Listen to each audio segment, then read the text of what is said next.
And this is the Finance Committee meeting of 11 February 2016. The Finance Committee wishes you all a Happy New Year. I think we did it before, so wishing you it again. This meeting is being televised by the Chelmsford Telemedia and is being recorded for future broadcast. Requested, is anyone using a visual or audio recording device, please identify yourselves, and there being none. We have a new member tonight, Amina Langford. We welcome her to the Finance Committee, and would you like to say a few words, Amina? Sure. Thank you very much, Tom. Thank you, everyone. Very excited to be here. I am a mother of two school-age children. I have a daughter at Center and a daughter at McCarthy. I am an accountant. I work in a small firm in Woburn that I recently purchased after working there for 11 years. And I'm looking forward to using the skills that I've acquired in my career to help the town out in any way that I can. So thank you. Thank you very much. Tonight we'll follow the published agenda, which is posted on the town website. I think our first, tonight we're going to start with the budget from the police department. So Chief Sweeney, you're up. Mr. Chairman, members of the committee, I have copies of my budget. I'll certainly Thank you. get to everybody. Thank you. Can you put one here? Yeah, sure, give one to Kathy, too.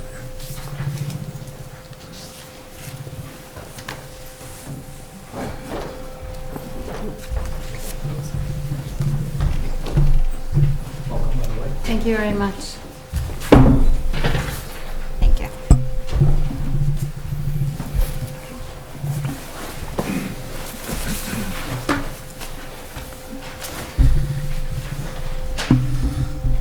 What I'd like to do is go over a general breakdown of the budget, our setup, some issues going on in our community, and some objectives that I've been looking to do as we move forward. Good. So as the committee is well aware, we had two significant developments recently with regards to both unions in the police department with a renewal of the collective bargaining agreement. And those have had substantial results in the upcoming fiscal budget for 17. Other than the new collective bargaining agreements in effect, I am not proposing any increase in manpower or equipment or any other services. It's going to be a level service operating budget, except for one small addition to a facility issue, which I'll be going over. One thing to note is I have completed a command staff restructure, some of you may be aware of, and that was one of my goals for last year. All three shifts now are manned the exact same. All three shifts now have a shift commander, which is the rank of lieutenant. All three shifts have a patrol supervisor, rank of sergeant, and the patrol officers that handle the calls on the road. Up until this restructure, the midnight to A shift did not have a designated shift commander. We had two sergeants sharing that role, and it, although while it functioned, it did show some issues that I wanted to correct. And since the restructure, I think we're in much better shape, and I'm very happy with how things have been proceeding. Obviously, with this restructure, I get a better and more consistent chain of command and control, and accountability, especially during critical incidents, and that's the most important thing. I've also added a detective to the investigative division, so we now have 5 detectives, and that's partly as a result of the opiate crisis in the region. This detective is now assisting with follow-ups with regards to narcotic offenses. So for FY17, we have budgeted for 53 sworn personnel. That's from the top down. We currently have 3 vacant positions.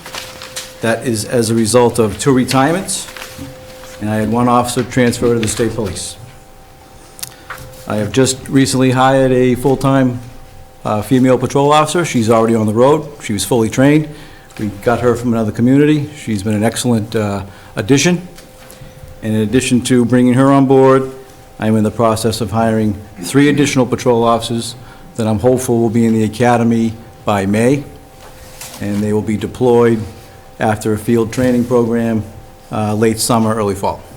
That'll put us at full complement. I have no officers out on injured duty, glad to say.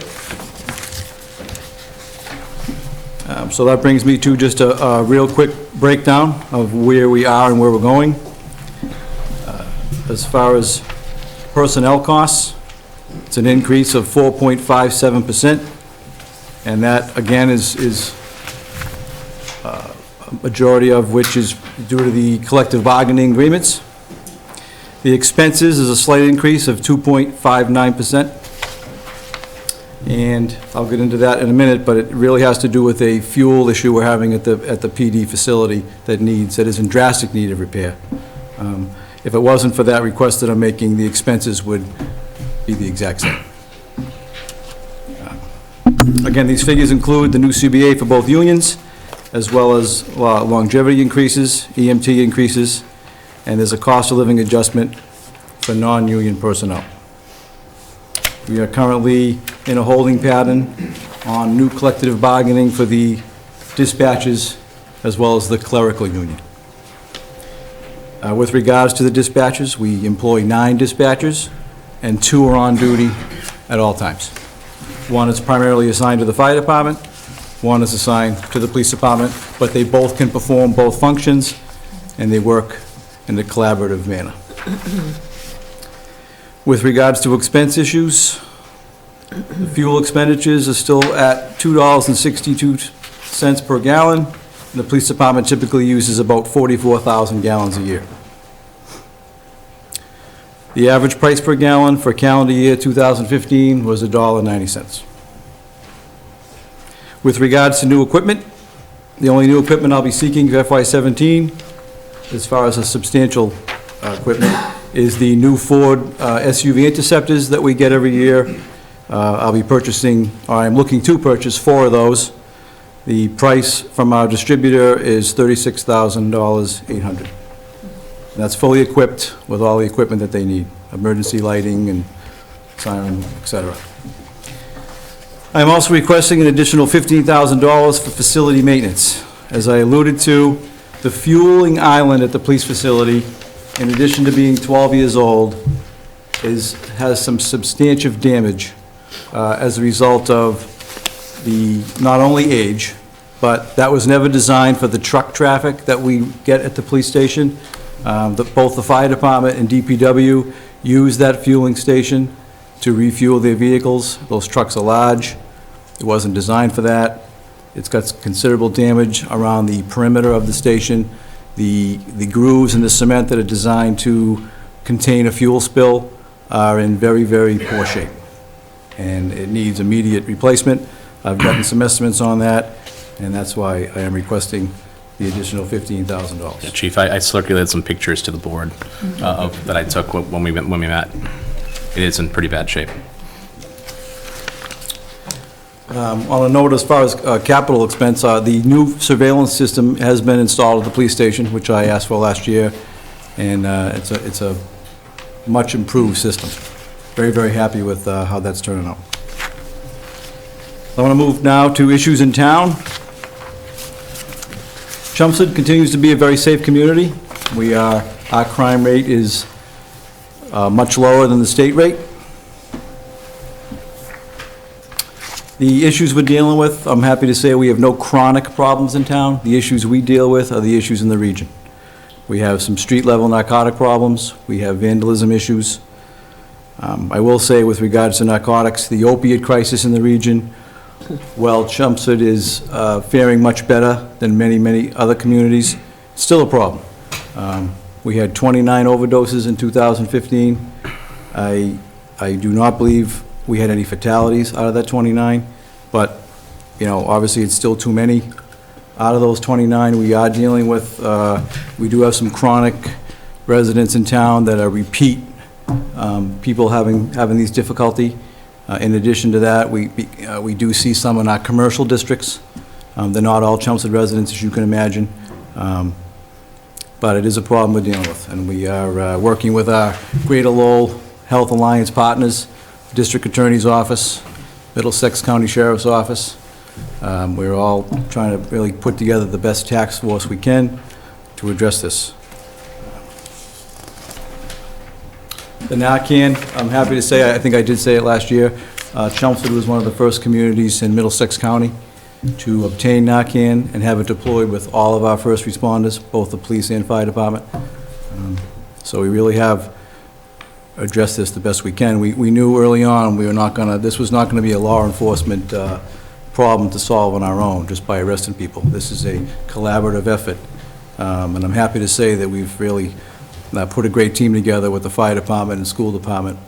And we have a number of officers in the schools every day going over education, intervention, counseling to isolate any students that may or may not be having problems and really try to get ahead of it. The only way to stop this cycle, as you know, is to have it not begin. And that's what we're focusing most of our resources on. I will say, with regards to the opiate crisis, we made several significant arrests last year. Unfortunately, there have been some people that have set up a distribution network in our community at some of the hotels in town. We did make several significant arrests, so that's part of it too. And we're certainly going to be as diligent as possible with regards to the enforcement efforts.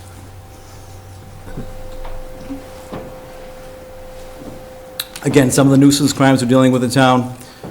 We have a lot of vehicles that are entered at night, so if I can again remind the community, and we've tried to do the best we can to get the word out through all of our social media, it's unlocked vehicles. These vehicles have to be locked at night.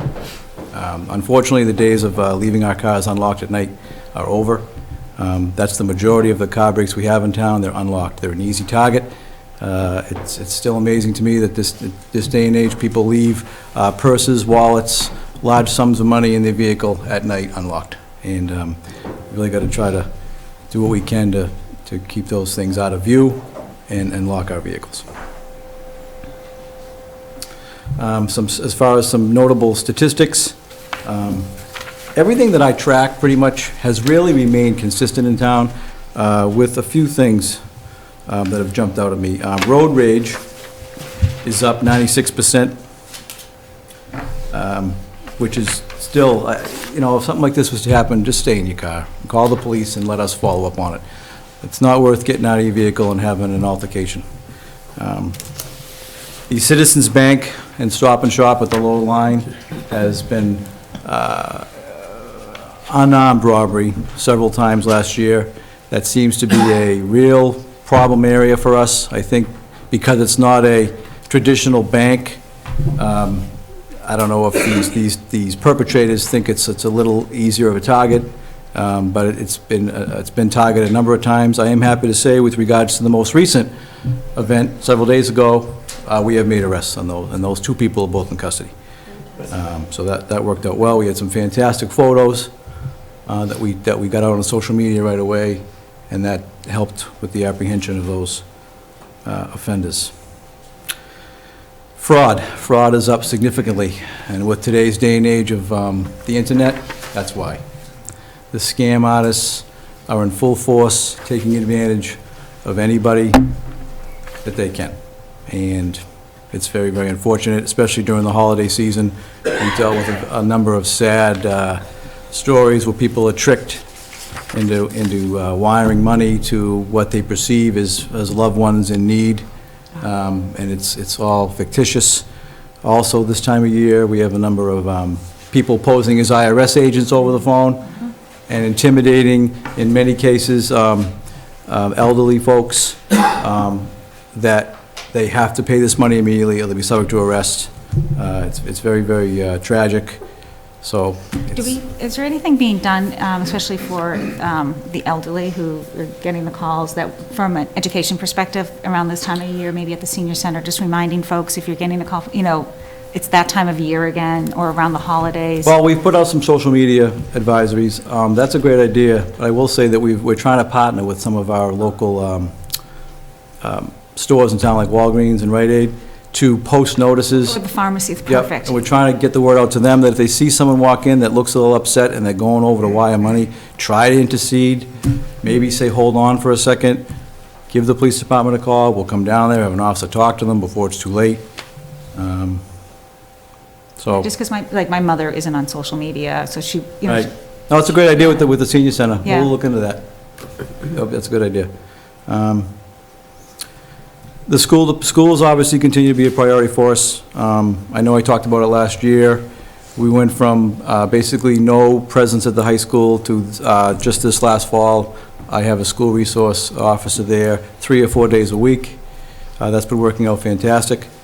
In addition to just being at the school now and that physical presence, Detective Tyros now engages in assisting the health department with these opiate issues, and just being in the school, I think, is the most important thing. If things go the way I'm hoping, this coming fall, that will be full-time, and when we're up to full staffing this fall, my intention is to have an SRO begin the middle schools, at least on a part-time basis. Great. Chief Spinney, I have yes. a question.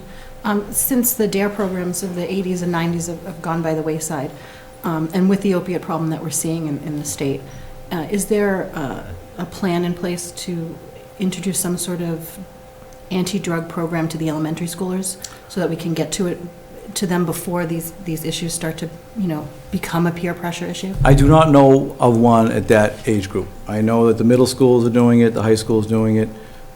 Believe it or not, when that topic has been brought up with kids of that age, there actually has been pushback. Really? Okay. Yep. So that's something to move forward on. Obviously, it's a collaboration Yeah. with us. We can't make the schools do anything, but certainly it's a conversation to be. Pushback from whom? From the schools? Well, I think maybe some parents, they don't want certain things discussed. I guess that- It's a delicate I thing. understand. You try to inch your way there, but it's definitely worthy of a conversation, and we do. But you try to take it one step at a time, just introducing the officers in the schools. Just from last year, leaps and bounds from Yeah, last year. we've made some significant great. progress. A number of years ago, it wouldn't have happened. Yeah. So I'm very pleased with that, and I think it's just going to get better and more consistent. That's been one of my priorities, and it will continue to be. Thank you. great. You're welcome. Obviously, that the interaction, it fosters information sharing both ways. And I want when the students see the officers, I want them to feel comfortable with the officers, not just feel that something's wrong. So that's the ultimate goal. With regards to the high school, we did a K-9 sweep just at the end of last year. That was the first one in about 5 years. So we had fallen behind, I don't mind saying. And that will now be also consistent. I'm happy to say there wasn't a lot discovered. There was some things located, and the school handled it. So it's very important that everybody knows that we take it serious, the school takes it serious, and we're going to continue to look at that and be consistent on those type of things as well. And I will say that we had great cooperation from the other communities in the region. 15 K-9s showed up from all over the Merrimack Valley and southern New Hampshire. And I will say that in addition to us using them, I send my K-9 to all those communities as well. So our K-9 officer is all over the region helping out other school districts weekly. Great. And other than that, I'm going to continue forward on our community policing initiatives. We did a fantastic project this past summer at Varney. We had the the sheriff's office supply us with some personnel of theirs, and we did a large Varney cleanup. The neighborhood was ecstatic. I got a lot of letters and emails about that. Varney is going to continue to be a priority for the police department with regards to summer activities and police presence down there. So I'm happy with the progress that's been made on that. And again, it's just moving forward with our social media. There's always room to grow in that area. We continue to try to improve with tweeting and Facebook. So that's challenging, but some guys are better than others, but that's an area that we know that it's only going to get more and more popular.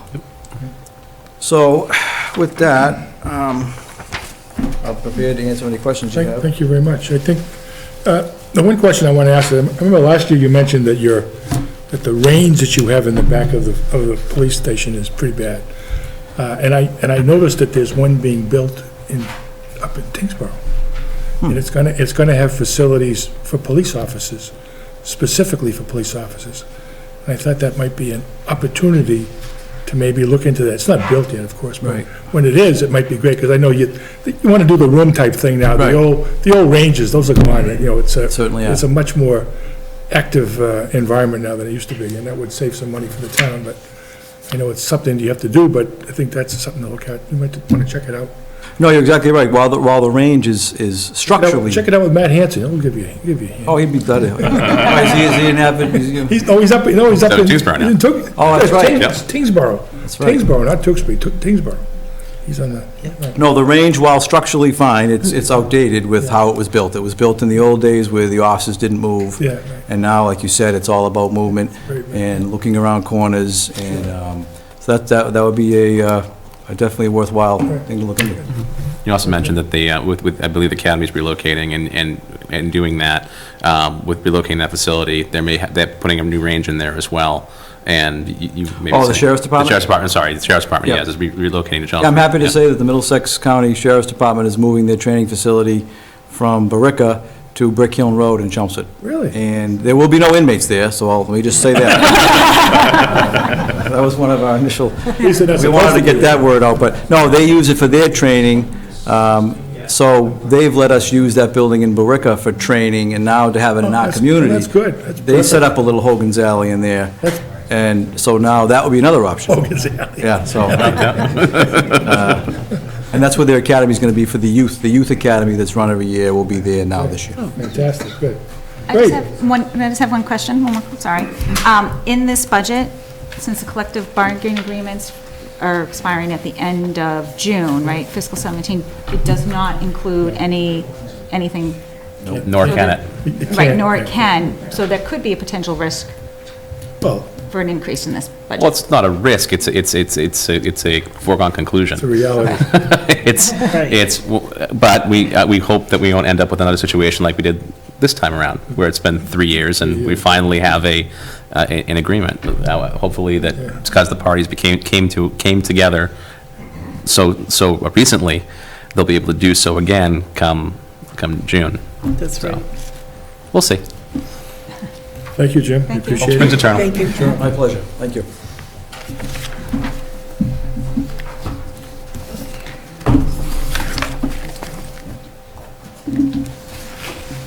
Our next presenter is Chief Ryan from the Fire Department. Good evening. Good evening, Gary. Thank you. Thanks, Gary. Thanks. Thanks.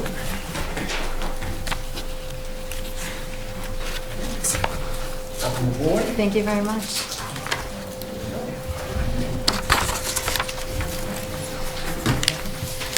This is pretty. Lots of prettiness.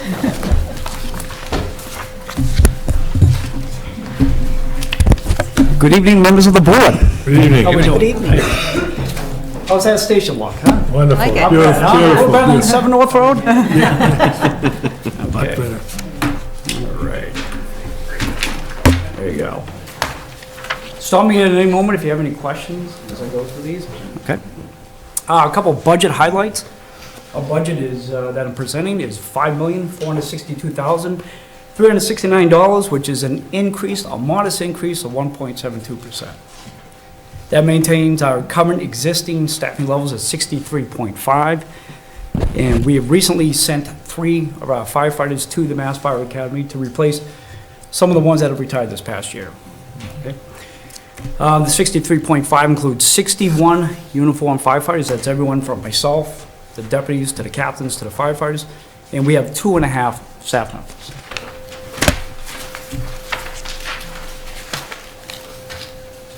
This is just a comparison of 2014 to 2015. As you can see, we've been busy this year. 2015, our calls have gone up 257 calls. I mean, a lot of that has to do with the winter that we had last year, and knock on wood, we don't go through that again so far. Our fires have almost doubled. Our brush fires have more than doubled. The medical calls have jumped, but that is a trend that you see nationwide. Your baby boomers who were born from 1946 to 1964, those born in 1946 are going to be 70 years old this year. So they have helped. I am not saying any names here. So, anyways, there's a high demand for the baby boomers for our services. So, and that's a trend, that's not just a trend for Chelmsford Fire, it's a trend nationwide. There's a high demand for medical services, assisted living, assisted to help people up off the floor, any issues with broken pipes, service calls, they call us, we show up. So, that is a trend, that number has been growing, and it will grow more than this next year when I come back to you. Motor vehicle accidents, we've been very busy on the highways, as you can see, and mutual aid calls. The demand for us to respond to our mutual aid partners has increased. That number, I suspect, will increase because it just got notified that the town of Tewksbury, they have an issue with their ladder truck. So if there's an issue with the ladder, they're gonna be relying more on mutual aid partners until they get that issue resolved. I think in our meeting that we had a couple of weeks ago, with the members of this board, one of the questions that came up is fire prevention. You guys hear about the medical calls, the fires that we go to, the brush fires, but the question kind of came up, can I kind of elaborate a little bit on fire prevention? So this is just a little bit of a snapshot of some of what they do. They do plan reviews, they do code inspections. We have 8 public schools that we're responsible for. That includes the Westland School. We do 4 drills per school every year. We have 12 daycare occupancies. That may seem high, but if you think of any church, there's probably a daycare there. And you got the larger ones, the Knowledge Beginnings on Barica Road and up north. We have 2 nursing homes, 3 hotels, 4 memory care assisted living facilities in town, which places a great demand for services on us. And healthcare facilities. That's everything from Lowell General to the new dialysis facility over off of Barica Road, to different medical practices, whether it's on Meeting House Road, Summer Street, or the Courthouse Plaza. Those are the ones that we inspect.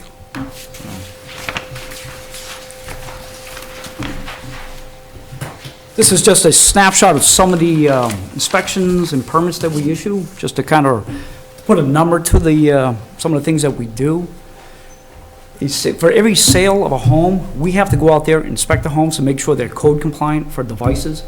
That's important because we know where the issues are. The issues are at residential homes. We have issues at commercial buildings, but most of your issues, fires, are at residential homes. This gives us the opportunity to go in these homes to make sure that they're compliant for smoke detectors, carbon monoxide devices. So our numbers have jumped this past year, 585. There's a demand for people to move into Chelmsford, but as people get older, they want to move out, if they want to move out of town, start heading down south where it's a little warmer, So, but it was a pretty big jump. And you've seen that with the real estate numbers this year. Yeah. That number's pretty high. Installation and removal of oil and propane tanks, flammable combustible permits, and the last one, liquor establishments, we have to do that inspection. As a few years ago, we have to do a joint inspection with the building department for any place that has a liquor license inspection. And that number's gonna jump. If the governor has his, if he gets it through the legislature and local control, they want to probably issue more liquor licenses, bring it to local control. You guys are probably well aware of that issue. So that number is gonna increase. So our inspections will increase. The Fire Safe Program, this is something else I think we touched on, something that is very popular in the schools. It's, the state provides us resources to go into the schools and teach fire and life safety education to the kids. And I'm happy to report we've received over $9,000 in grants recently. So that helps us out greatly. Since its inception in 1995, the average number of fire deaths for children under the age of 18 has fallen 70%. That's huge. Wow. And they have expanded this program to senior safe. So we're going to some of those facilities, those assisted living facilities, to the McFarland Manors, up Sheila, all those places. We're going there to help people because the greatest risk is for people over the age of 65. So that's the greatest risk from injury and death from fires is more than 2.5 times the general population. So there is a demand now for that, and that's gonna grow. That is something that we didn't really have to present a number of years ago. This next slide, oops. Okay, there you go. How do we compare, how does the Chelmsford Fire Department compare to comparable towns, cities and towns? Now, these cities and towns, I took this from the budget that was presented last week. So, as you can see, how does Chelmsford Fire fit in with the town operating budget? Now, this number, the 109 million, was taken from the fiscal 2014 Mass Department of Revenue. So that number is obviously different than what Paul presented last week. But as you can see, we fall in the middle. So, It's a percent. not high, not low, by percent. Doesn't Yep. include the school budget. That's what's out of there, right?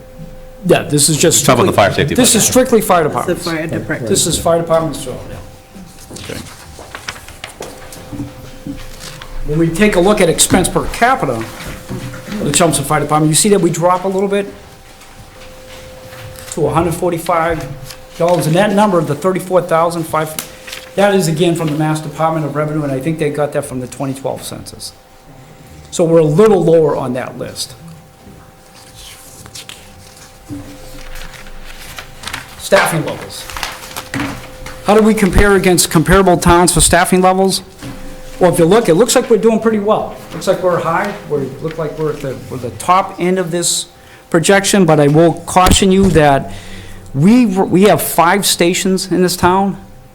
We run down to 11 firefighters. There are safety standards out there from the National Fire Protection Association that we currently don't meet. To give you an example, if you look at the town of Tewksbury, smaller population, smaller number of firefighters. However, they have 3 stations. They'll run down to 12. We'll run down to 11. And after the winter we just went through last year, we actually had we had to put on an extra person to get us through that winter. So that is a need for this department. That is a need I would like to address. You know, that is a critical need as our numbers grow. Right. And Medical services. And how much would we discussed this Yeah. at our meeting. How much do you think you would need in addition that would help address that? Just so, Just to put on the one extra person that we talked about, we threw that scenario out there, it was about 85,000. and that's not hiring the person, it's just the That's ability. the overtime. The overtime, Yes, right? yeah. Like, just to be clear, That's it's correct. not hiring a person. Well, a new person, it's, Just yeah. The ability to spend it in overtime. To fill, Yep. that's correct. To keep us, I'm sorry, go ahead. What are the safety standards that we're not meeting? What's the threshold that that, The safety, well, they have recommended standards, they're called the National Fire Protection Association, NFPA. okay. They will make a recommended standard that a lot of departments strive to reach. Those staffing levels are made, you know, staffing levels are determined by the city, the town, because of budgets and stuff. Right. So if we have a fire, what they're looking for is that we respond with a certain number of personnel within a certain element of time. So if we had a fire this past week, they expect by NFPA standards, we should be there with 13 to 15 firefighters within about 8 minutes. Now, if everybody showed up, which they did because we had a good-sized fire, we had 11. So we will pull on our mutual aid partners, like Westford will come, Lowell will come, they will fill the stations, but they will also show up to the scene so we can utilize their help. At the meantime, that leaves every station in town unstaffed. If all show up, or It will leave them on staff, but we call people in. we call people in? We call Okay. people, we'll call There you go. mutual aid companies to come in, Lowell will come in, Berwick will come in, Westford will go to the fire scene. So we try to backfill that. Any questions? Oh, are you done your presentation? Oh, yes, I'm done, yeah. No, so what I'm hearing is basically last year you had, the town was able to provide that extra person during the very poor winter we had very difficult winter we had last year. That's correct. And I know that was something that you mentioned was something that you're very, very happy to have the ability to do, and you're very grateful from the town for We do would that. not have gone by, you know, Yeah. we couldn't have kept up with the demand last year if we didn't have that extra person. Yeah, okay. So it's just, the goal would be to have those extra 2 people available Yes. eventually. Yes.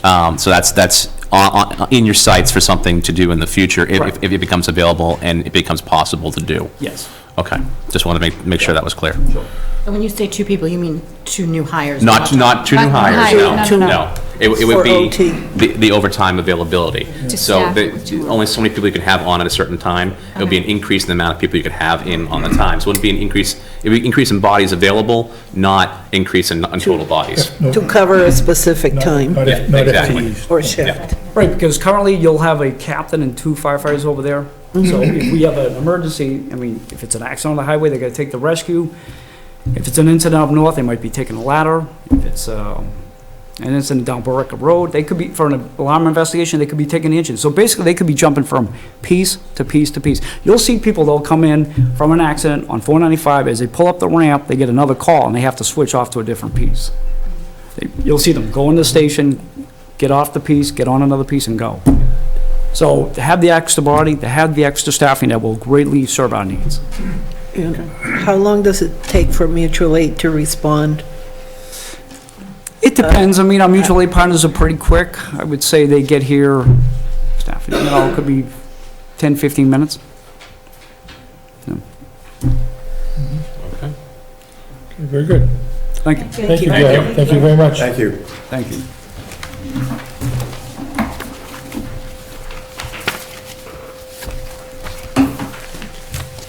Okay, finance budget. Mr. John Souza. Mr. Frank Green.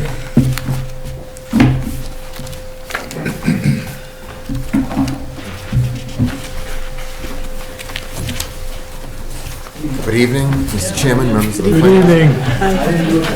Mr. Trent. Frank and I are going to do this as a team. They're teaming. Tag team. Yep. So thank you for having us.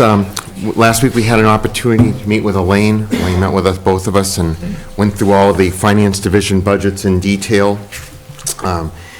Just to walk you through it, on the first page, as you flip it over, is the summary of all of the main functions of the Treasurer Collector's Office, the Information Technology Division, the Assessing Division, and our Accounting Division. The next page has some overall goals for the coming fiscal year. And then the next page after that is a staffing summary. And you can see, if you look in the fiscal year 17 column, this is a level service budget. The staffing has not changed or increased for any of the divisions. It's still at 13 full-time equivalent employees. And that this details or lays out the positions in all the different divisions.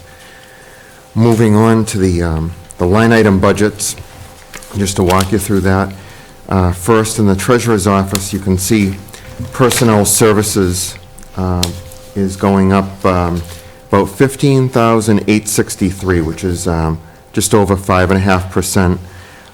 10,000 of that is step increases for eligible non-union employees, and the 2% pay scale adjustment for those same employees. One change this year, there are 2 employees. The assistant treasurer has been with us now. She will reach her 10-year milestone in fiscal year 17, as will I. So you have 2 employees will be receiving longevity in fiscal year 17. The expense budget, you can see it's level dollar funded at $211,500. Which gives us an increase for the total treasurer's office of just a little over 3%, 3.2%. One of the main accounts in the expense budget there is contract services, which covers a variety of support and service contracts, such as for Munis and different things of that nature. Going on to the Information Technology Division, many of you may know our technology. We have 1 full-time employee, Ted Luter, the director. We continue to operate very lean in that area. You'll see that the personnel budget is increasing about just over 4%, or about $4,000. And the expense budget for information technology is also level dollar funded. And most of that budget has a variety of support contracts, again, for various technology items, some server leases for storage and things of that nature, a virtual environment. And then going on, I'm going to turn it over to Frank's going to discuss the assessing division. Thank you very much. Thank you for having me. In terms of my personnel budget, you can see there's roughly a 3.8 increase.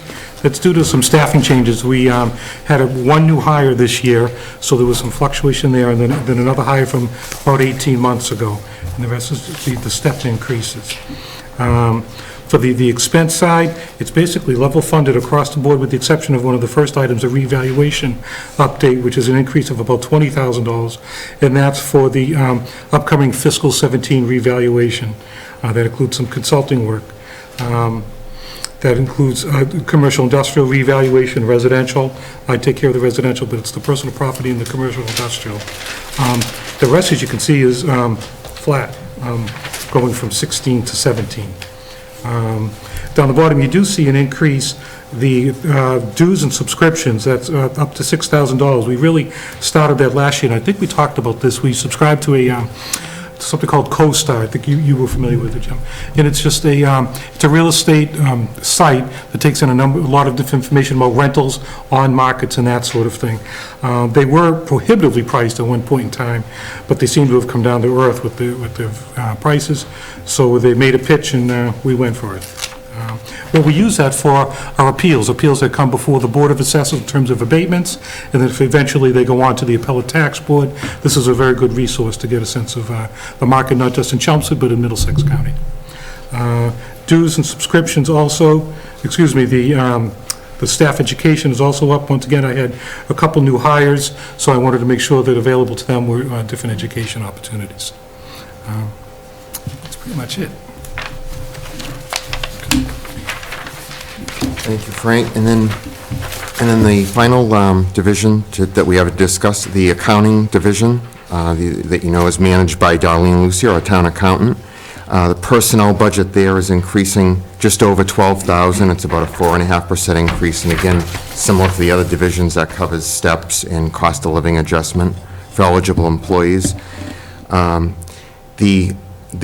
The two larger items in the accounting expense budget are, you see down at the bottom, the audit, which is the town-wide financial audit for $45,000. And then there's one item that goes on a 2-year cycle, and you see that's the GASB 45 actuarial update for our OPEB evaluation. That shows an increase this year. We have to fund that in fiscal year 17. It'll be time to do a new one, and that will be used for our fiscal year 17 and 18 financial documents. And the cost for that is budgeted at $11,750. If you remove the OPEB study, then the accounting office expense budget is level dollar funded. So I just wanted to highlight those two areas. If there's any questions, I'll be glad to. John, the GASB 45 actual in 13 was 12,000. You brought that down to 11,000. Is that? Yeah, we thought. I mean, like, should you be forecasting a little bit higher? Or do you think it'll be short on that? Yeah, we think based on what we've seen, and I think it'll be right around 12,000 based on what we've seen. And if for some reason, if it comes in right at 12, we may be able to, use a little bit of funding out of another account if needed. But we think it'll be right around 12,000. One question some members may have is, you see, I did mention it's a 2-year cycle. In FY15, the vendor was not able to produce the study by June 30th. So we encumbered those funds and then paid for the study in the beginning of this fiscal year, in fiscal year 16. So that's the reason it's not shown in 15.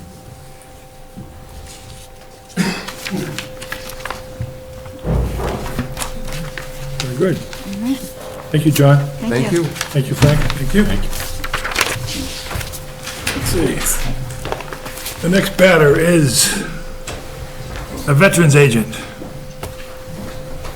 Regina Jackson, I'm sorry, Regina. I do have hard copies. My liaison is Kathy. Okay. And I did send it to her, so I don't know if she gave you copies or I not. don't think so. I think, no, she emailed something around. Did she Yeah. email something around? Okay, all right.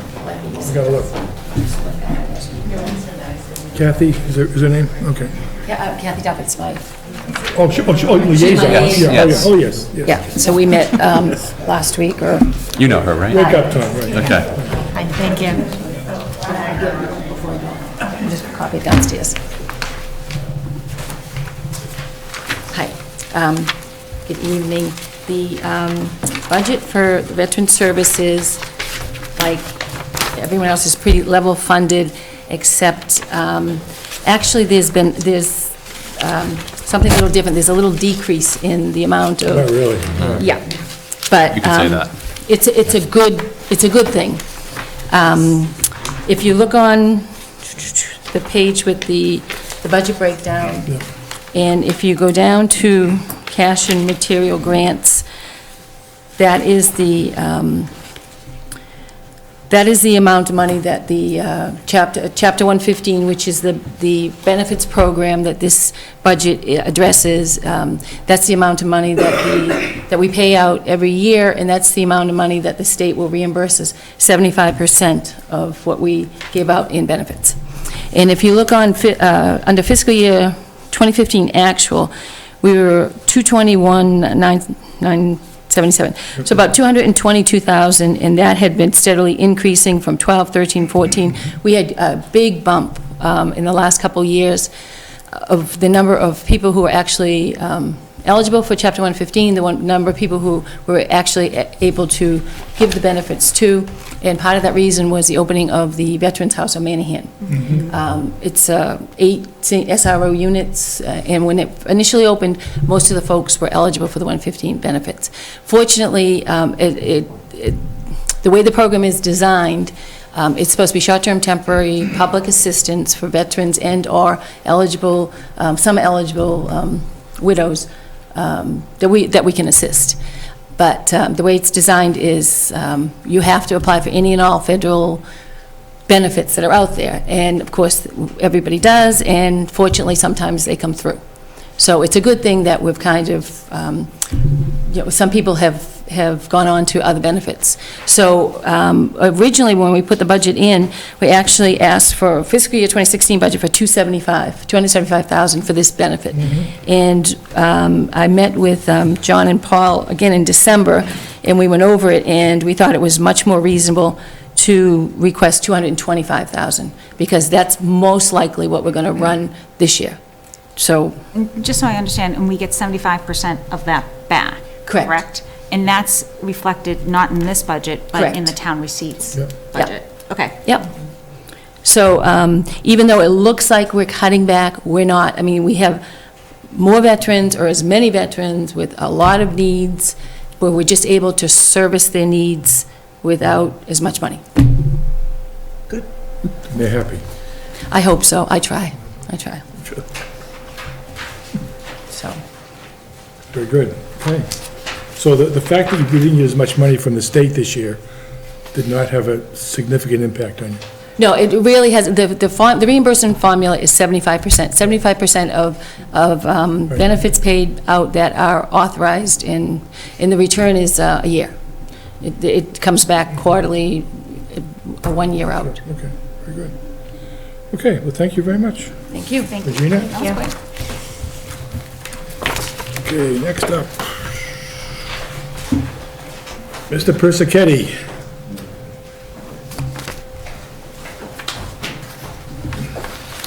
And Mr. Janley.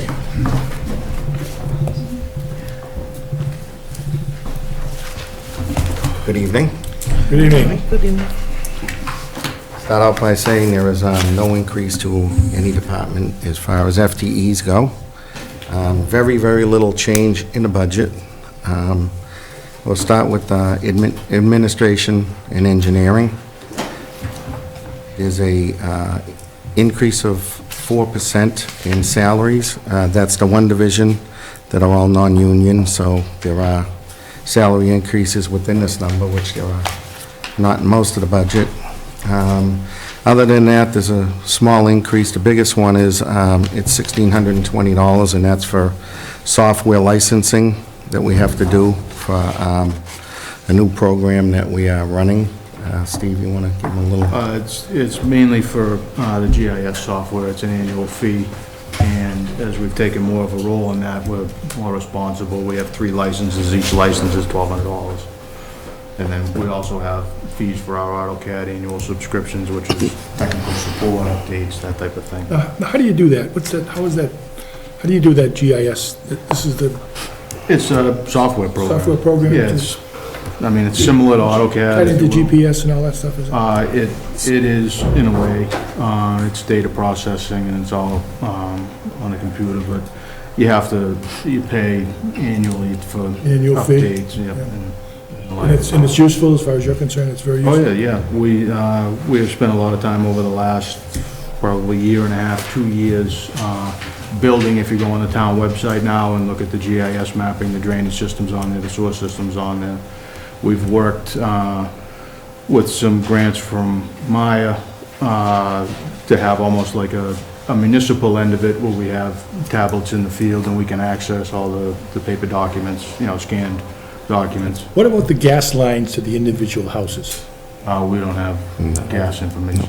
No. I mean, we do have, not to say that we You know don't. where the main lines are in the street? Yeah. You don't know where they cut off for the individual, so you gotta call Dig Safe? Yeah. Right, okay, all right. And just to let you know, to follow up a little bit on that, as Steve alluded, we have collected over $22,000 in the last 2 years from Maya in grants to continue and Really? bring this project forward.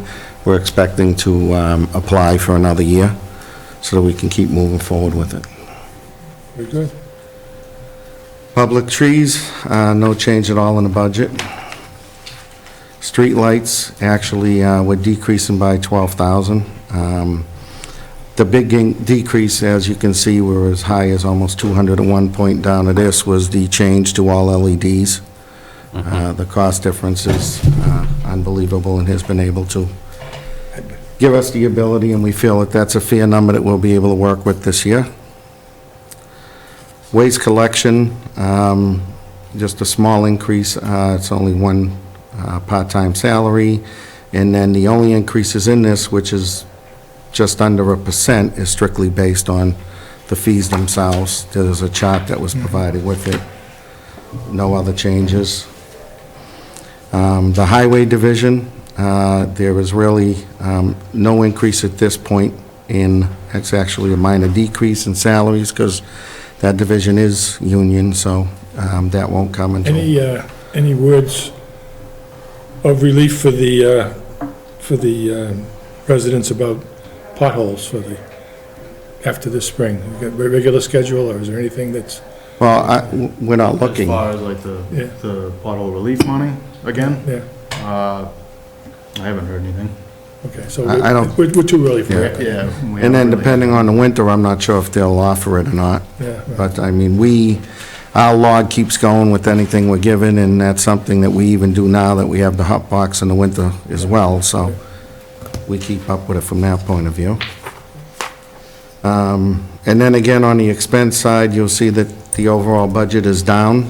And basically, that's because the heating and the gas for the vehicles can be decreased with the usage that we've been doing. So basically, that's less than funded. Snow and ice will stay the same. Parks Division. Parks Division is a non-union employee, and the reason why the actual salary level decreases is because we had a change in personnel. The other gentleman had been here a long time and had a lot higher salary rate. No real increases to it, so the bottom line of that is it's really down 3.45%. Public buildings. Public buildings maintains 2 part-timers here at night. Small increase of 2.6%. Basically, there's a change to, the biggest change is to the building maintenance item line. With the fire station renovation and some partial renovation to one part of the building, we've been trying to keep up by continuing this building itself. As you can tell, the middle floor that John and Darlene and that group is on. We just did the carpet and that completely. We eventually hope to get up to this floor, more painting, more baseboard, you know, with the all-new AC that went in with the, you know, the ESCO. We just want to make sure that we can continue, so we need to put some funds into this building a little bit. And then that brings us to Sewer Enterprise. Sewer Enterprise is a non-union group, and you'll see that there is really no increase in salaries, and that is same reason. We had a retiree just go out, and the salaries of the swapping around to promote someone from within and bring someone from the street offsets that. Basically, the only real increase that is real noticeable is the user fees from Lowell. That's an 8% based on what we're getting from them and what we pay to them.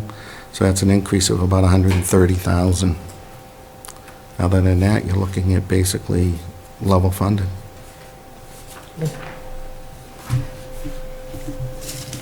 Sounds good to me, Gary. Steve, any questions? Thank you very much. Thank you. Thank you. Let's see. What's next time?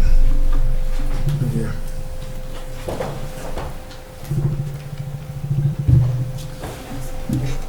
The library. Oh, no, I'm sorry, Kathy. After 3 nights in a row, Kathy, I don't know. I mean, you know, people are going to start talking or something. I don't know. Good evening. Facilities. Kathy Canavan.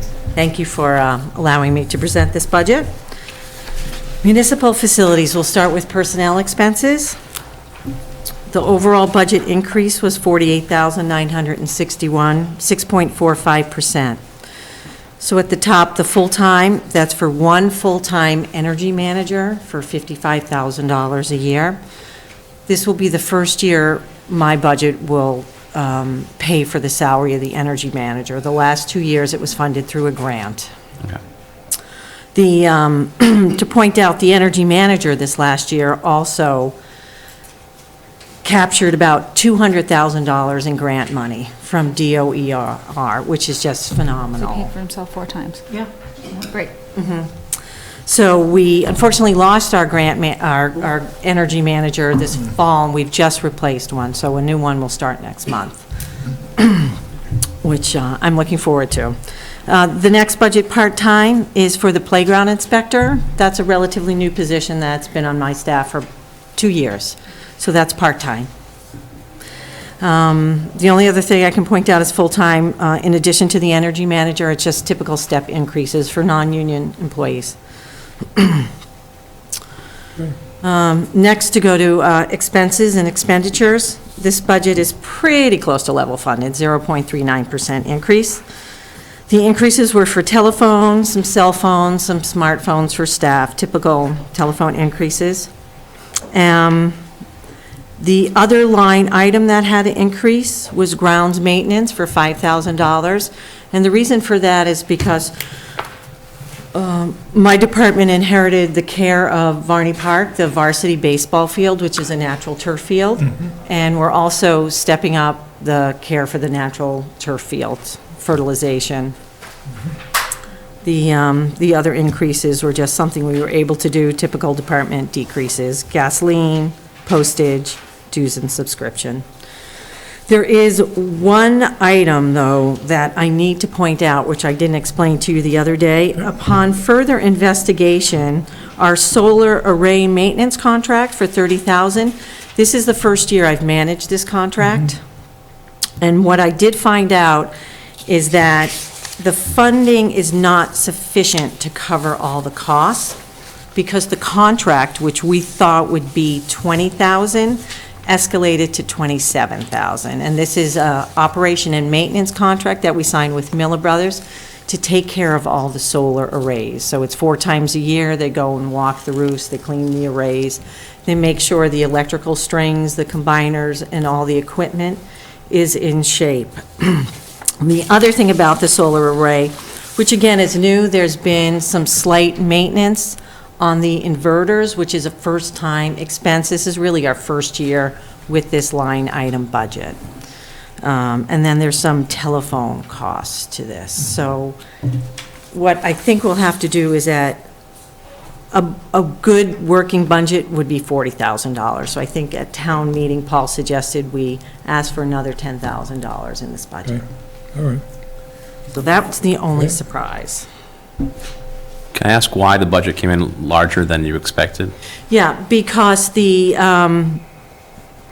was contractual negotiations that the energy manager handled more. Okay. And it just increased costs, what Miller Brothers thought it would incur. So was there a contracted rate, and they came back and said, we need a change order on this contracted rate? No, it was just through negotiations, and the energy manager handled it more. So when I inherited it and I had a closer look at it, I saw actually what it was. When was the contract done? Was it originally? Last summer. Last summer? Yeah. This is the first year then, this is the first year. This is the first year. First So year. this is the first year that I noticed it.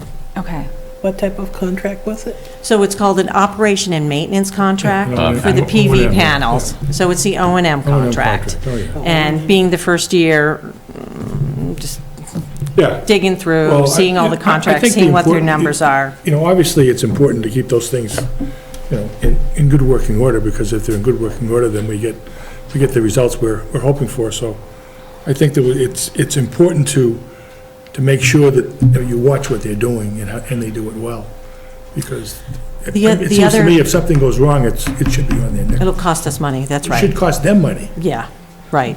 Well, no, we want the solar arrays Yeah, in but you working should have a condition. penalty clause in the contract. I mean, you know, if they screw up or something, you know, they should pay. Indirectly, it will be with the Yeah. ESCO with Johnson Controls. So the other advantage is this particular company also installed the solar arrays. Oh, they did, So okay. they're very familiar with it, I'm sure they will be. yeah.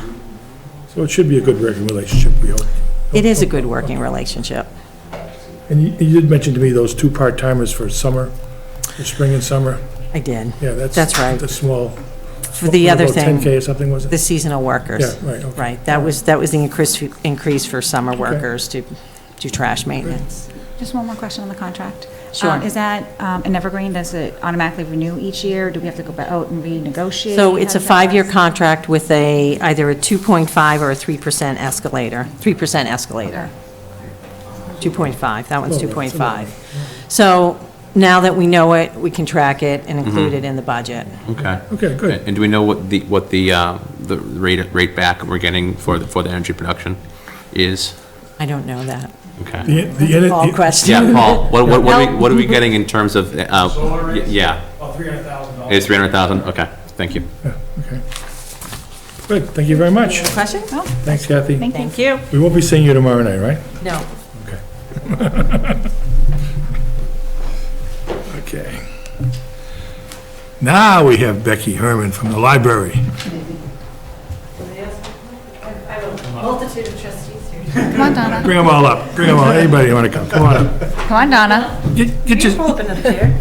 come on, Don, you get over there too. You get- There's an extra chair right there. Everybody gets on TV, grab a chair.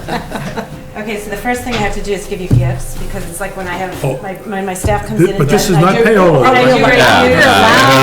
Hold on a second. TV. I don't know, is I'll that borrow, no, I don't think we should take gifts. This is Everyone the book of the year. Well, the next thing she was going to tell you was that if you had come to the Education. Winterfest social, That's right. you would have gotten one. Oh, all right, just as long as I see. others can give it for free. Yes. So anyways, I'll just pass around if you would ever, there's a few different copies. What it is that, this is I'm not our a good 10th reader, year so. of doing our community-wide reading group. And so we actually got a grant. Good, Looks interesting. great. So anyways, so we received a grant with the Dracut Public Library for $10,000, and so we're doing a genre study in suspense. And so as part of that, we are doing, instead of one book, like we usually do, we're doing 3 books, and we're keeping Chelmsford in suspense. So that's the theme. And the Friends of the Library paid for all the costs of the books that are being distributed? They paid for a portion of it, but Portion. yeah, no, they support all the programming. And then the books themselves are when we do the Winterfest fundraiser. It's not really a fundraiser, it's more of a, it ends up raising enough money to pay for the books that we use for the one book, So big shout out to the Friends of the Library. Yes, absolutely. But, so Kathy had said that she sent the email. Do people have a copy of the budget, or do you need one? Okay. Oh, she sent it, didn't She sent it, but I'll take a copy. Oh, if you have it, I'll take it. She did. Everybody? I'm lazy. Please. Thank you. And, thank you. One more. Okay. What else do you want? So if you just, I could sort of give you the shortened version of the narrative for the budget comments, and for people who haven't been on the Finance Committee before, I'm Becky, I'm the Library Director. Nice to meet you. Nice meeting you. The trustees could actually introduce themselves, Yes, too. that'd be great. Yeah. That's right. My name's Donna Newcomb. I'm David Braslow. Maggie Marshall. Thank you. All right, and so the library is a little bit unique in that we not only have the municipal budget, but we also have certain requirements that we have to meet with the state in order to become certified. So part of those requirements are that we have to maintain a municipal budget that's the average of the last 3 years, plus 2.5%. Or there's something called the municipal requirement budget as defined by the state. We have to either meet that, or we have to meet whichever number is the higher of those two. We have to maintain a book budget that's 13% of the total library budget. This is after we back out some of the benefits expenses. And when we also have to be open a minimum amount of hours. In our case, we have to be open 59 hours a week. We are actually open 62. And then you have to employ a certified library director, which would be me. And to give an idea of what that does is that makes us eligible for state aid. And state aid is, the dollar amount has ranged from everything from about $40,000 to about $60,000. The last few years, we've been getting more about $40,000, $45,000. It comes in 2 different installments. That is kind of like our rainy day fund in a lot of ways, in that it's money that we use if there's a problem. We have used it also for staff education, for some travel expenses, and we have used it in the past for HVAC repairs, because we have had a lot of HVAC. As the building has aged, we've had, our budget ended up increasing because of repairs, and so we had several years where we had to really dip into that fund for those kinds of But things. they put new HVAC when they put the new wing on, though, right? Excuse me? The new wing has its own Yes, HVAC. it does, but it's now 16 years. Is it that old? Yeah. Really? Yeah, so some of these, there's just certain things Time that start to flies. go that I you was- have to end up having to Haven't seen repair. that 16 years. I was ago. just going to say the same thing. Yeah, it is. So the other thing that state aid does for us is that being certified by the state is that it makes us able to be part of a consortium and to be able to borrow and loan books to other libraries. So if you use our library and you request things, then you will know that when you get it, it isn't necessarily a book or an item that comes from our library. It's often whichever library has it available first. So it might come from Drake-it, it might come from Tingsboro, it might come from Manchester by the Sea. But there's 36 libraries that are part of our consortium, and things fly back and forth. We have a van that comes every day except Saturday and Sundays, every day except for the weekends, and we often will have as many as 14 to 16 bins of books that come that are materials that we're borrowing and then that we're sending back and forth. Very literate community. Well, very, very active. They know how to use their computer and reserve things. So we are actually, Andover and us are about neck and neck as far as being the busiest library in the consortium. Do you have numbers like that? Is that like a competition, is it, or? It has been. We used to Competition. win it all the time, and it's been a little back and forth now, so I'm wishing that we were ahead. So that's sort of the background of what, why we sort of have to become certified. In this particular budget this year, we have an overall budget increase of 1.69%. So that's at $1,892,286, and that at this point does not include the contract settlements. I have a union at the library, and they are still in the contract negotiations, and that will hopefully be settled by October, by the fall town meeting. Then, Why do these negotiations take so long? Well, that's up to Paul. Oh, that's a good reason. That's a good reason, right. Every day. Okay. If they don't come to the table, you can't, that's very simple. You know, and I need I two can parties encourage, here. but I'm not in charge of the union. I know. But, Hands off. but yeah, so that, once that's settled, then you will see, you know, an increase that will have to do with that. Then, otherwise, the personnel budget does have an increase at this point of 1.72%, and that it does, because it includes the non-union personnel increases, so that it has the 2% COLA for the non-union staff, and it has step raises for the union, but not their COLA. We also do things like the library's open on Sundays, so we have time and a half. We have evening shift differentials that have to be paid. We have overtime pay for the custodians, because we have our own custodians who also do a lot of our own maintenance, so that on the Sundays that we're not open, they're in there they're stripping floors and waxing, they're doing painting, they're doing, repairing woodwork. They're very handy, and we have found that we have a lot of cost savings by doing the work ourselves rather than contracting it out.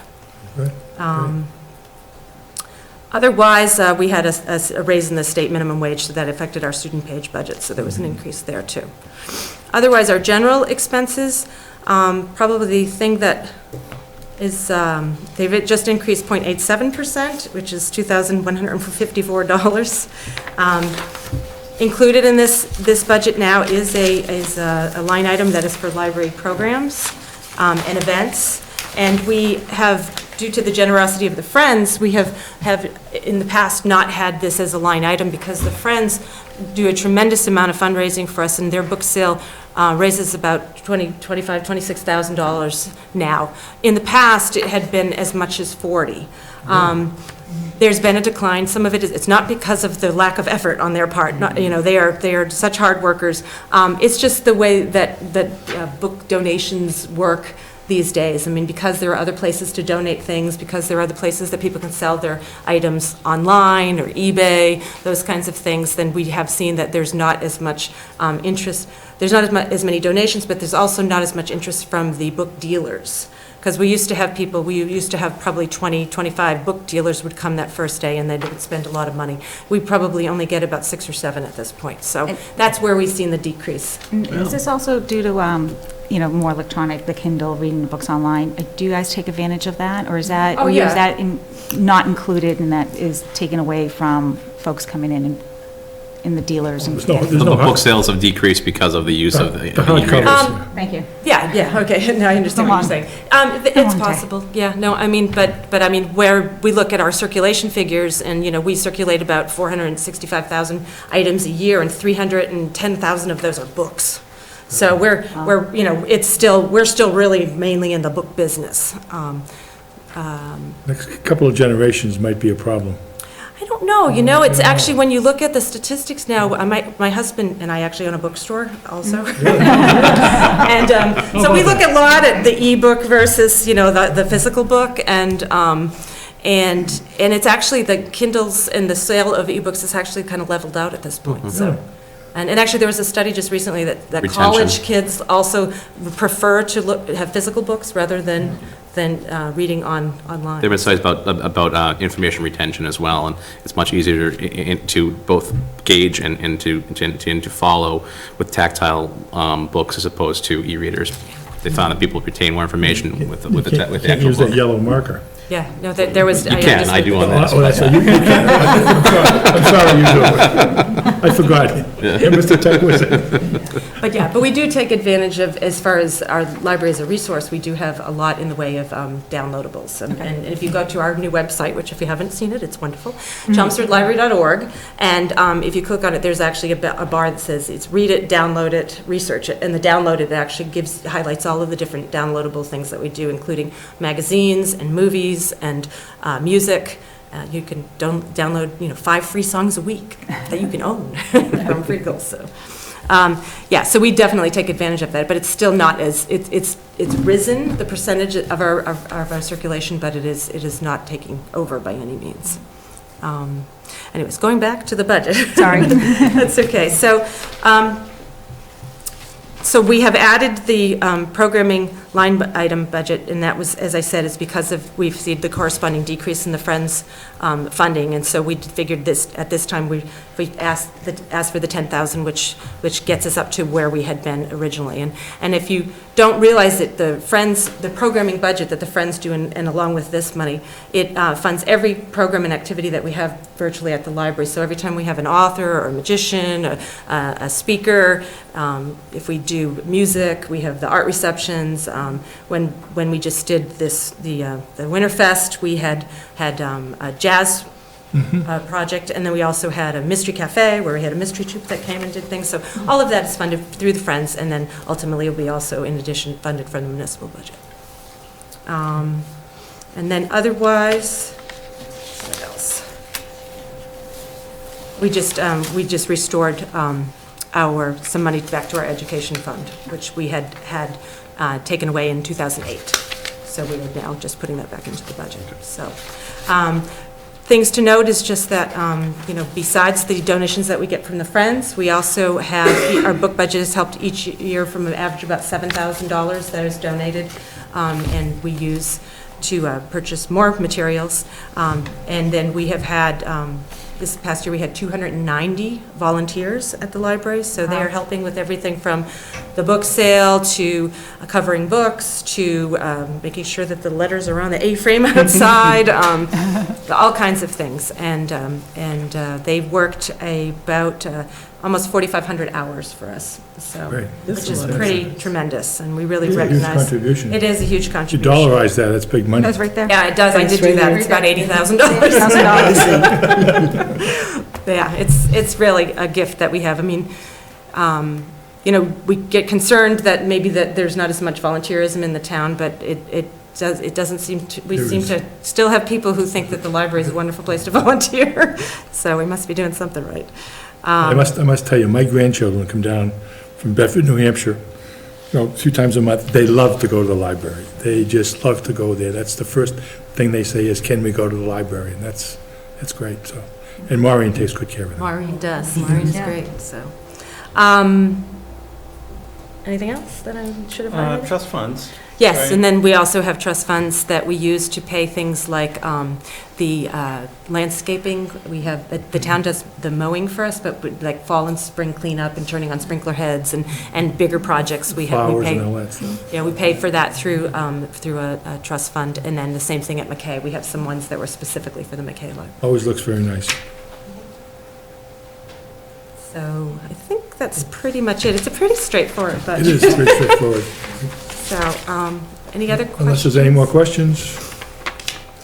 So make sure when you look at your book that you have, this is actually a flyer that tells you all the different events. And so we've got 3 different authors, actually a panel of authors that are coming, plus 3 of the 3 different authors of these books.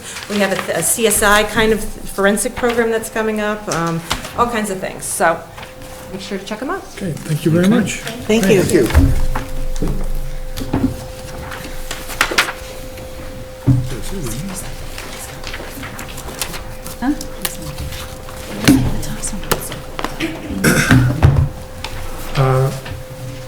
At this point, I think that there are still a few budgets that have not been reviewed, and I think that a couple of them fall under my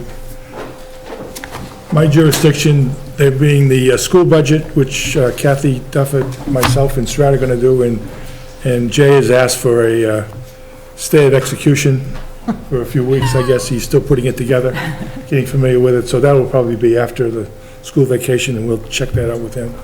The other one is with Mr. Richard Day in the Health Department, and we're trying to work out a date with that. So those are the only 2 I think we have to still complete. Neshoba. Oh, yes, in Neshoba, so I have to talk to the new superintendent over there, Denise Pigeon, and also Judy is still there, I guess, till the end of February, so we can talk to her as well, and we'll set something up. They asked for some more time also. They were presenting it to their school board, so we always should see it before we do. So that'll be set up also. So I think it would be probably beneficial, we did not have a meeting next week. It's being school vacation week. Somebody might have some plans, and I'd just as soon not. You look at me, I'm working next Thursday. Oh, I know. It's tax season. I know that. You don't have to come here anyway. Yeah. Thank you. And Anita's probably going to some sunny place in the south or No, something. no, staying local. All right. So, old business, I don't think we have any old business that I can recall. Was there a minute? Did you send us a minutes to review? No, we did. Okay, good. And the new business and any public comments? I have something under. Oh, okay. Under Strat. new business. New business. I received in the mail, I don't know if you all received something from Mary Tiano. Did you all receive a letter from him or from her? I We did, everybody did. Mine I came, did not. I didn't. Well, yeah, you went on the membership. mine came today. Okay. In my opinion, at some point in time, as a citizen that she is, we should give a response, or give no response, or whatever. But I think there's it should be reviewed, and something should be said to her regarding her concerns.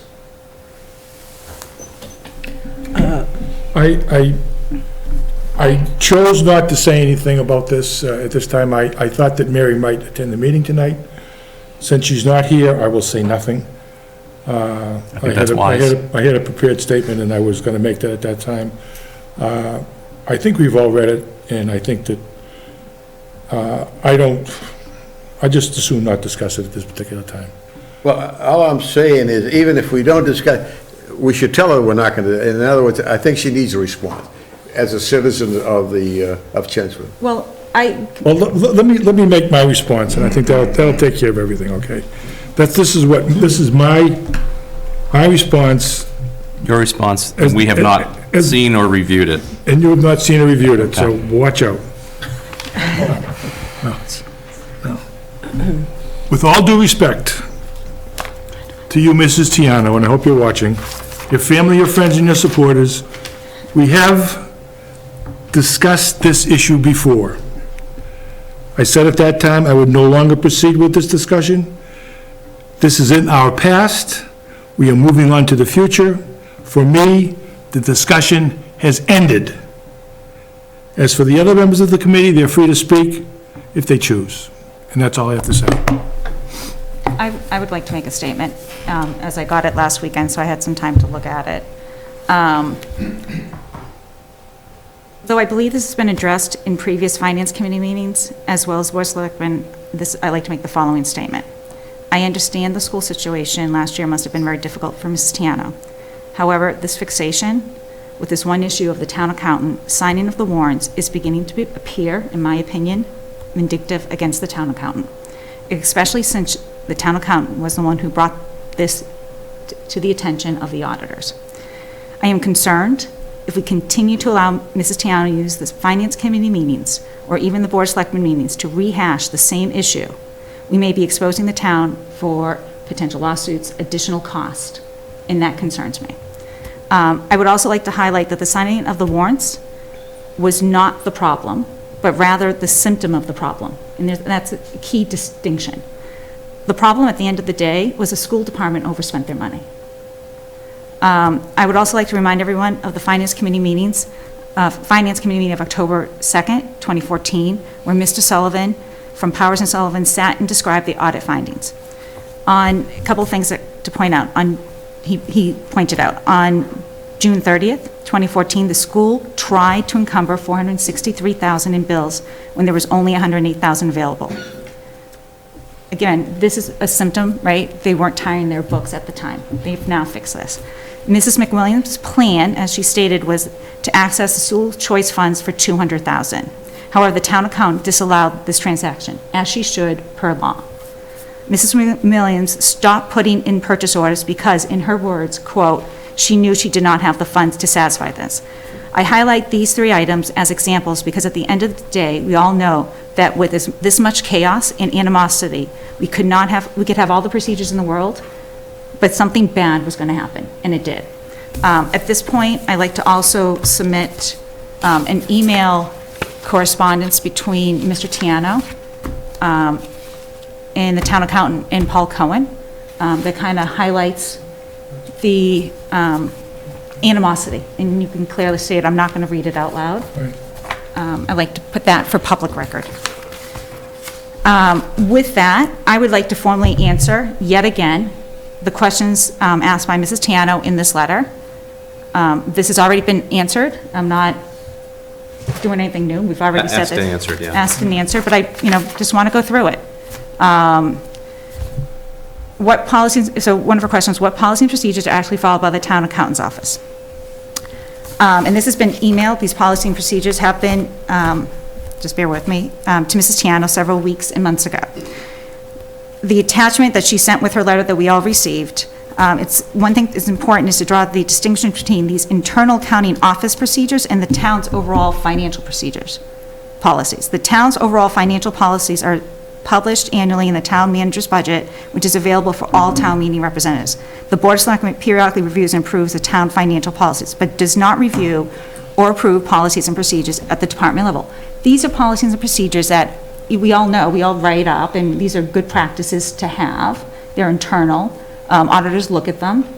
They make recommendations. You implement them. Who ensures policy and procedures are adhered to? At first level, the town accountant as the manager of the department. The second level of review is provided by a professional CPA audit firm and conducts a comprehensive financial audit of the town, including the school department, after the conclusion of each fiscal year, and reports their finding publicly to the selectman and town manager. Previous audits have been done by Powers and Sullivan and Melanson Health, two firms that specialize in the field of municipal auditing. A number of accounting documents and reports are also subject to outside review by the Mass Department of Revenue, Division of Local Services. For example, this includes reports of all expenditures, tax rate, and so on. What practices are being followed today? The town accountant's office continues to follow with the policies and procedures that she previously provided. The town accountant has been working with the new superintendent and the new director of school finances and operation to implement the recommendations made by Melanson Health, the Sullivan Report, and two key changes, enhancements include the consolidation of town and school general ledger chart of accounts. I mean, as we know, that was a major problem. And then the security access and permissions that have strengthened the Munis system, right? Again, the control from the POs that were entered and then debooked and put into the drawer, right? So those are okay, so I just want to make sure we're clear. One last comment, and thank you for bearing with me. I have personally met with Mrs. Tiano individually. I have listened to board and selectmen meetings and have been as well as been at the finance committee with this same question is repeatedly asked over and over again. I can only conclude that Mrs. Tiano just doesn't like the answer. I have to wonder why she's doing this. Again, I understand and feel for her that this must have been a difficult situation for her family, but I no longer want to be a pawn in her crusade to blame others. I would like to put it on public record that I will no longer be answering these questions regarding the signing of the warrant. As far as I'm concerned, we have answered the questions. Let's not kid ourselves. At the end of the day, the signing of the warrants was not the issue. The spending of the money was. I'm done. Thank you very much. I'd like to make a statement as well. I also received the letter, and I have also met with Mrs. Tiano in other occasions. In my opinion, the questions that she's asking in the letter I received have all been addressed by the town auditors and the forensic audit. They had individual steps that went through all of the purchase orders and everything, and sure, I did not ask for the records, but the audit report specifically talked about policies and procedures and all of the areas that they went into. So as far as I'm concerned, that audit report gives all the answers that really provide us with surety that the accounting department is proceeding the way according to policies and procedures. That's all I have to say. I'm very satisfied with those two audit reports, and I think it should go no further than that. Mr. Clancy? Yeah, I guess I'll say something. I was feeling a little left out until I received mine in the mail today. Today, yeah. My wife took a picture and sent it to me and said it came. Well, I got to talk to who was taking care of the I guess the slower postal system. It went by courier, yeah. when I joined the Finance Committee, I joined right before this came to light. I was told when I was going to join it that we were going to have, a couple meetings in the fall, a couple meetings heading up to the spring. Boy, was I fooled. We met extensively and exhaustively over those months in that first year that I was here and continuing. We had the regular audit report, we had a follow-up audit report, we had the Melanson Heath report, which was dated 12/29/14 and released January 6, 2015 to the general public. We had the then current school administration in multiple times. We had the interim in multiple times. We had the town side in multiple times, both leading up to the audit reports, in following the audit reports, and in a follow-up to the audit reports. And that has continued even into this year with meeting with the school administration and the town side, and not just with the Finance Committee. We've also had the meetings with the school committee. We've had the meetings with the tri-board. We had the meetings with the selectmen. And these questions that are in that letter have been addressed and readdressed and then addressed again. There have been responses to all of the questions, and the problem I keep seeing is if this were a deposition, if this were in court, it would be asked and answered, and we'd be on with it. Because just because you don't like the answer you get doesn't mean it's the wrong answer. It just means you're going to have to live with that answer. I'm satisfied with the answer we've received. I've seen it multiple times. I've seen it multiple ways. I've seen it from multiple people, both independent and within the town and within the school. And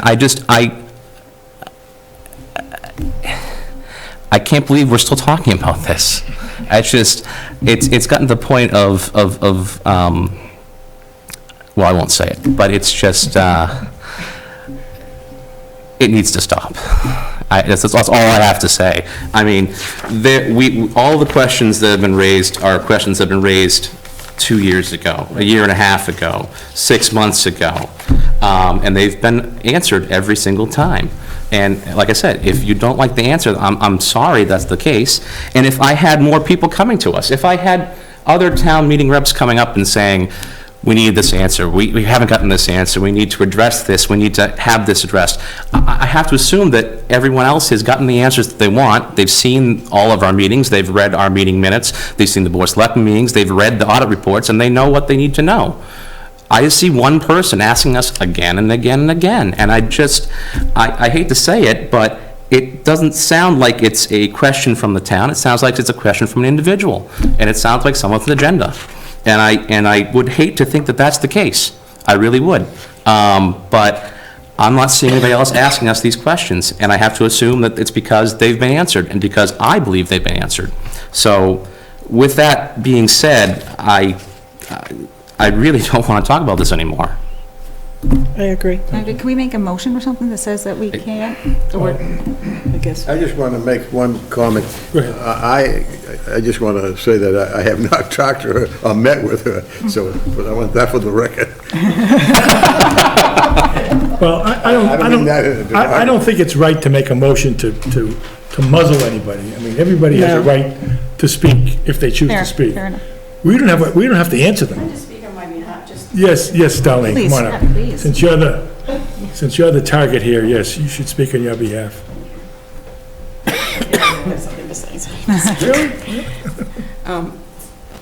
I'll introduce myself, Darlene Lucier, the town accountant for the town of Chelmsford.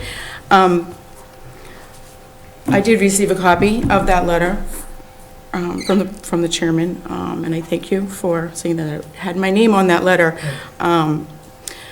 I've been the town accountant since January 22nd, 2007.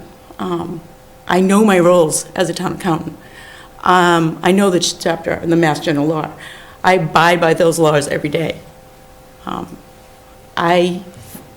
happened to the school department, I totally agree with what's being said, that it wasn't that we paid invoices in that fiscal year. There was multiple issues and it was the finance issue and the management in the business office with their budget. in the letter, it says that I'm supposed to be the bell ringer and to wave the flag when there's financial issues. I rang that bell, and the superintendent basically told me to keep my mouth shut. And that's in an email. That's the email that I put in there. That email is dated March 7th of 2014. Well, they have kind of autonomy over there. So when a superintendent tells me I was out of line, that I was not to give board members copies of reports, financial reports, I am the financial officer of the town. I give out those reports. I do not have to check with the town manager to do that or the Board of Selectmen. If I think there's something wrong, everybody's going to get copies of these reports, and that's what I did. I sent this reports out to your committee, Board of Selectmen, and school committee. The next day, I then received an email that took me off my feet from the superintendent. We read it, yes. It was. I have multiple emails from me to the business manager, telling her she has a problem with her budget. What are we doing about this? And I know the finance director, John Souza, can attest. We got basically back answers, like, I don't know, I mean, one line, just gobbledygook answers to me. And I know that sounds crazy, but this is what we were dealing with. It was very difficult. We were beating our heads against the wall, basically, and I've been saying this, and I'm sorry it sounds kind of a lame excuse, but it was very difficult dealing with those two people. Nobody wanted to do anything about it. When I received, when those invoices got paid, they actually got paid while I was on vacation, and she knew I was going on vacation. The person in my office questioned her why those invoices, she said they were prior year invoices, and the excuse that she gave my staff member was that, oh, we can do that, those are special ed invoices, we can put those through. Well, the person on my staff trusted a school business managers and said, okay. When I came back, I reviewed those warrants and realized that we paid invoices. I then called the department, then I have an email because saying that, and I would like to, this was on this was on July 28th. They said, I'm reviewing the week's warrants and noticed you have several fiscal 14 invoices being paid in for fiscal 15 general fund budget.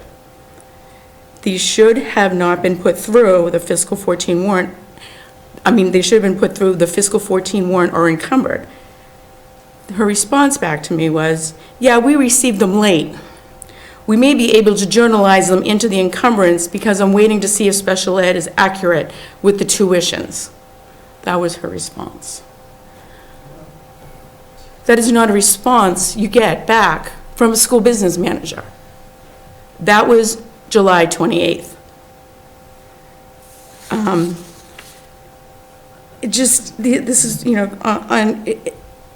So at this point, what I did is I actually called the Department of Revenue and said, if I get journal entries from her to journalize these, what do I do? The Department of Revenue said, do not journalize anything. Mm-hmm. So I did not. Just as a point of information, that date, July, the 28th? 28th. Was 13 days later than they should have come to us. They should have come to Paul and the Finance Committee and said, we have a problem, we need some help, and we could have given them $400,000 for but they never came to us. They didn't come to us until September. Mm-hmm. The auditors came in to do the audit. When they came in, I handed them the warrants and told them, we have issues with these warrants, please take a look at them. There was no journalization or anything to any of these. I didn't journalize them and bring them into special, because I was told, the Department of Revenue said, you have a gut instinct, you stick with it, do not journalize anything because you will almost correct yourself. Just keep everything as if she put it through. Right. So I followed, they're really my boss, is the Department of Revenue. When the Department of Revenue makes a recommendation to me, that's what we do. And so these are the kind of interactions I was having, wasn't getting anywhere. I remember we were here on a Thursday evening with the school committee, this town side, and Mr. Sullivan from Powers and Sullivan. I think, Mr. Chairman, you asked a question to Rich Sullivan. Are there any more invoices out there? And they said no. She answered, No. no, there isn't. That was on a Thursday evening. Yeah, Friday I remember morning, that, yeah. Friday You're sitting morning, right there. I came No, into. one chair over. I came into my office and $114,000 of additional fiscal 14 invoices are sitting on my desk to be paid. But she said not to, like, the day before or something. They were Thursday none. night. She said no, there were none. She answered this, and she answered this board and to an auditor that she had no more invoices. Welcome to my first month. I feel I've been trying to be professional during the course of all this. I've tried to help the school department after, working with Frank Antonelli very closely, working with Melanson and Heath, the forensic auditor, to try to help. Answer any questions. They could come in, rummage through my desk, go through anything. I answer the questions. The audit reports got written. We had 5 audits. We had the fiscal 14 audit done. We had Melanson and Heath come in with their audit. We had DESI. We had the DOR, and then we had our fiscal 15 audit. The fiscal 15 audit was a glowing audit. We took what was a material weakness in fiscal 14 and fixed a material weakness in 1 year. Most of the time, it takes 2 to 3 years to fix a material weakness. And I didn't do that alone. That was the help with finance director and everyone in the school department to get that to be clean for fiscal 15. So again, I mean, I've been the accountant since 2007. I work very hard for this town. I know what my responsibilities are. I know what the job takes. I've answered her questions. If it does continue, I'm going to seek legal counsel. I feel like she's trying to tarnish my reputation in this town, and I'm not doing it anymore. I have answered the questions, and I'm not going to do this again. Like I said, I've been trying to be professional. I've actually been in the background, not really saying too much, and I'm at the point now where it's very personal. This has become very personal to me because what's being written in these letters is she's attacking me personally and in my reputation as the town accountant, and I'm not going to take it any longer. But I I thank you very much for all your support. I thank the Board of Selectmen for their support and everyone that I've worked for in this town. Well, I want to thank you for bringing this to light and for not doing those journal entries, because, at the end of the day, this would have, this game would have continued, and if it wasn't for you, we wouldn't have known. And you did the right thing, you called the right people, and, being a professional in a similar position, I can appreciate what you must be going through and how difficult it is, and I can't thank you enough. All right, thank you very much. And I thank you as well, Thank Darrell. you. Thank you. Thanks. Okay. Redressed it. Okay. All right, I will ask for a voice. Oh, it's a public A comment. vote. Well, that was public comment, wasn't it? No. No, okay, any public comment? Mr. Diggs, okay, I'm sorry.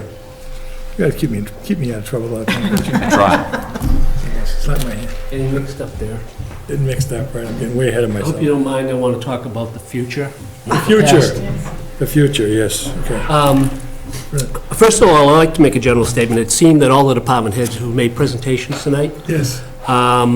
were very respectful of the town's finances, that they seem to all be in the same kind of range, and it's commendable. May I interrupt? Did he, Mr. Glenn Diggs? yeah. Glenn Diggs, 220 Wellman Okay. Avenue. Sorry.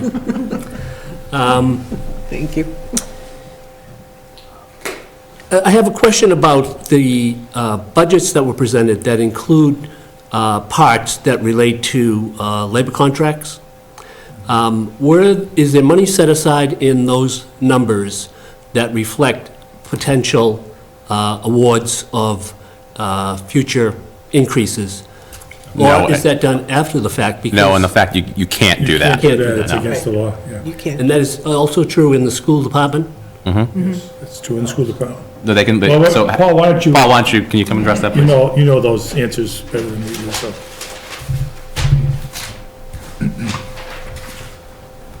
The town charter prohibits us from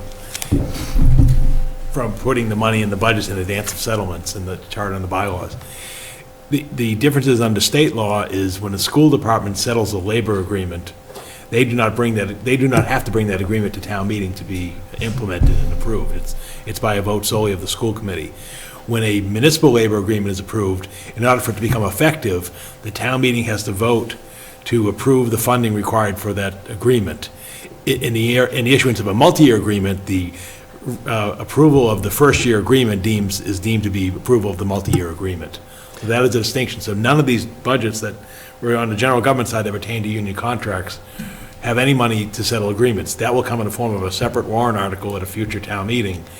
I have extended offers, to go to the earlier question about why aren't they here, why aren't they done?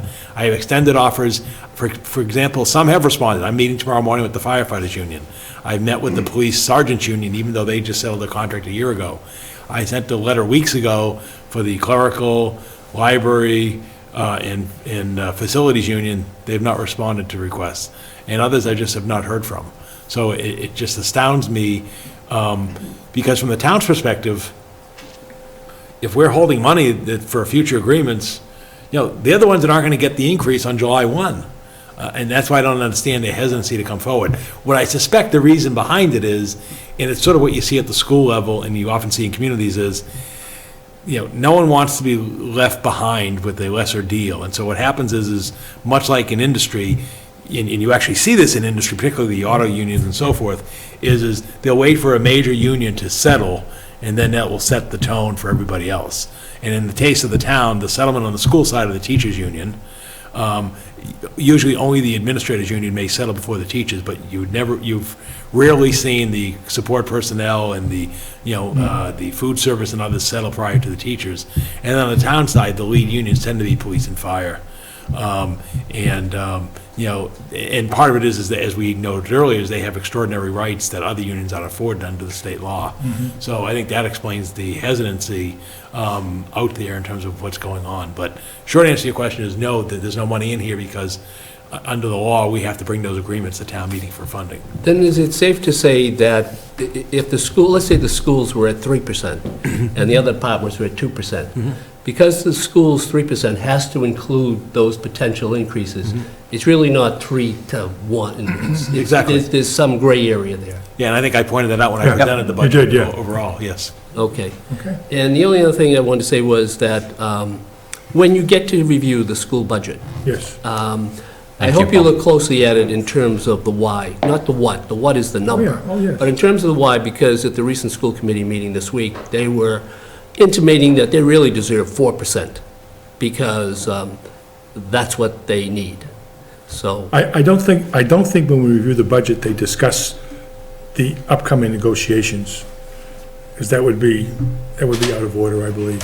well, they did talk about at that meeting how much money they were Well, they putting can in talk the about it at the budget. school committee meeting, but it shouldn't be in the budget, and we shouldn't discuss it with them. I mean, the administration doesn't even participate in the contract negotiations, I believe, and of course, we don't, so I think it has to be left up to the negotiating parties, teachers' union in the town, so. Right. Well, we'll ask the right questions. Great, thank you. Thank you. All right, Thanks. so, are we ready to adjourn? Press questions? There's nobody here from the press. You didn't ask.